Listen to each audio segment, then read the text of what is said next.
Well, welcome back to another skills workshop, AB, episode 36, the first one for 2019. Happy New Year, my friend. Too. I'm glad you had a great break. We are back into it, being the second week of January. We are going to be coming to you live every single Friday with skills and tips and traits and everything you need to get ahead out there in the field. Now, AB, before we left, we spoke a lot about setting up 2019 for a huge success. At the tail end of last year, we spoke about what activities should you be doing to really get you in momentum right now. The majority of you have adopted every single one of those strategies and you've come back with live listings. AB, I thought today it would be great to think about maybe 4 or 5 top things that as soon as you're back, you should be reevaluating, setting up, because right now, where we are in January, we do have a little bit more time. We're not in the grind of real estate. We don't have consistent open for inspections. We've just started those. We're not doing as many listing appointments as what we would be doing in late May or early June. So right now, it's a good time to reevaluate and really do an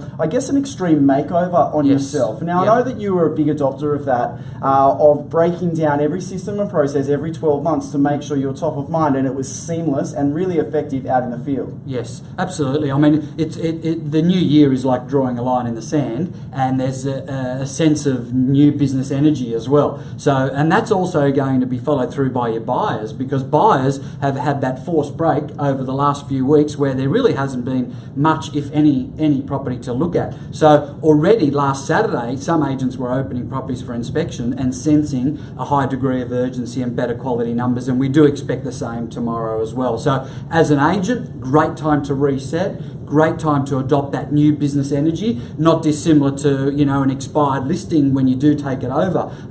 It's very common that property can be on the market for 3 months and the new agent takes it over and it's sold within 48 hours. So this could be the same with hangover stock from 2018, and we're already hearing anecdotally in the marketplace through the network of properties that are being sold over the last few days that were hanging around late last year. The second point we want to cover off today is going from being a prospecting or chasing agent to a more attracting agent. Yes. And Adrian, you also do this over the course of your career. What were some of the key traits that really made you stand out in the field so you didn't have to prospect as much and people would reach out to you or find a way to have a conversation with you to say, Adrian, you know what, I'm getting everything, I've got the layers of attention that you've been sending me over the course of the past 12, 24, 36 months, sometimes even longer. You know what? Unchallenged, I want you to come and appraise my home. Good question. The good thing is that proactive prospecting should never stop. Okay, so what my recommendation is, there's that difference, of course, between that attraction agent where people call you and that prospecting agent where you're calling people. The only thing I think that should evolve as your career evolves and as your business evolves is that a lot more people should be calling you than you should be calling them. So if you look at, your chapter 1, 2 or 3 in someone's career, they might start from 4-5 hours prospecting a day doing proactive calls to chapter 10 in their career where they may be doing 45 minutes of proactive prospecting calls, because they're leveraging off social media, they're leveraging off database, so their database is built and therefore they're emailing their contacts every 30 days and people are calling them and saying, yes, Adrian, guess what? I met you 10 years ago. In fact, and that happened this week, Troy, where someone said, I met you at Middle Street in Kingsford 10 years ago. I didn't buy or sell through you, but my parents just passed away, unfortunately, and their house is in South Coogee. It's a $3 million listing. I said, why did you call me? He said, because you've kept in touch by email every 30 days and 2 messages per year over the phone. So that was great to hear that in the markets. That's a real live case study of being that attraction agent. But I don't think that proactive prospecting should ever stop. It should just be going maybe from 3 to 4 hours a day, maybe down to 1 or 2 hours a day as you build your business. And we always ask the question to everyone watching this video, what 5, 6, 7, 8, 9, 10 prospecting, attracting strategies do you currently have in your business? And at the end of this video, if you're working within a team or you get a quiet moment to yourself, write down what do they look like, and if you aren't getting to that level of 10 or 11 attraction type style prospecting activities, what do you need to put into your business? What do you need to implement right now, because it's a great time of the year? What do you need to do to get super organized as well? And Adrian, we talk a lot about AM and PM energy and the ideal week, and I think last year we covered off a number of times, and we've got so much great feedback that it would be great to talk about it again.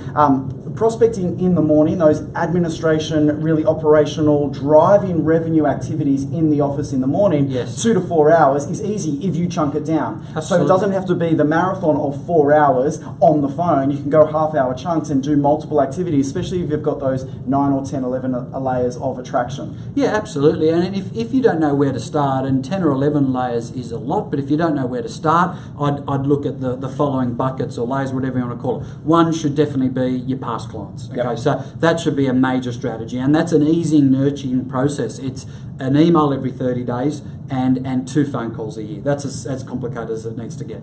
An expired listing plan. That's really simple. Again, anything that's 60 or 90 days on the market, you need to be able to get in front of those clients ASAP. The third one should be your pipeline database. So anyone who you've met who owns a piece of real estate during your career, again, the nurturing program is really simple. It's an email every 30 days and it's a call every twice a year.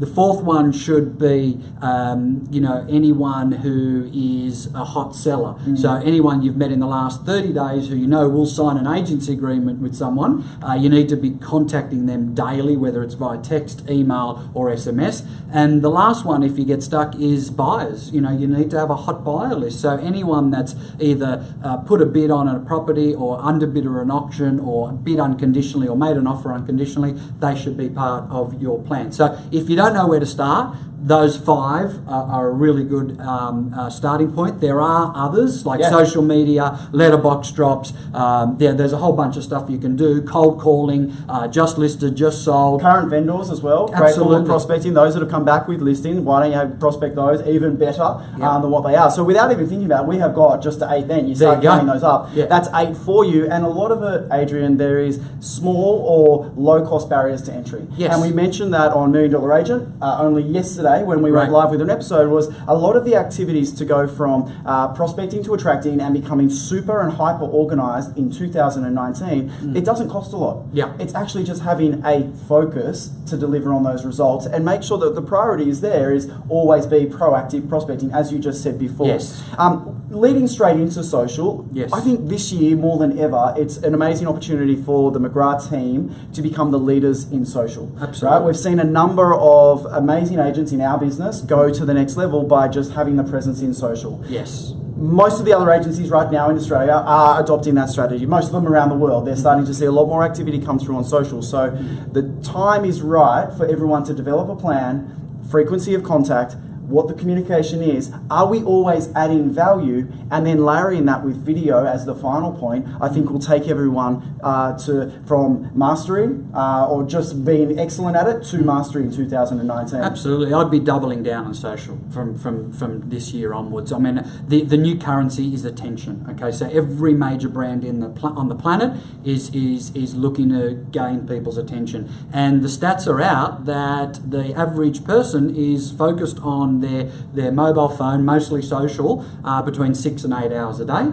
and teenagers is up to sort of 9, 10 hours a day. So the new currency is people's attention, and that's where the eyeballs are. So it's very much around that digital focus. Think about this: if you drive past a train station, if you drive past a bus stop, if you just see anyone on the street, Adrian, every time I drive past someone, they've got their AirPods in, they're watching their phone, right? So we need to be present where the eyeballs are. Let's be active on social. And if you're looking for great people to follow Adrian, follow myself, follow anyone else in the business that you know is doing great work, and just replicate it. Make it your own, add your own flavour, and you'd definitely be on the way to success in 2019. Drew Davies is great to follow. Alex Mintorn would be great to follow. Will Ainsworth down in Geelong. Shout out to Will. He does some amazing work. Alex Jordan. There's a whole bunch of really great agents. Tracy Dixon. That are doing excellent work on social. So there's a lot of content out there, but the one thing I would say is just constantly and consistently deliver on what you're doing. There's no point doing it 1 month and then forgetting about it for 3 months. Absolutely. As Adrian has said multiple times during this episode, it needs to be trading attention and layers. And the way we build trust and rapport is the frequency of that communication. Absolutely. And social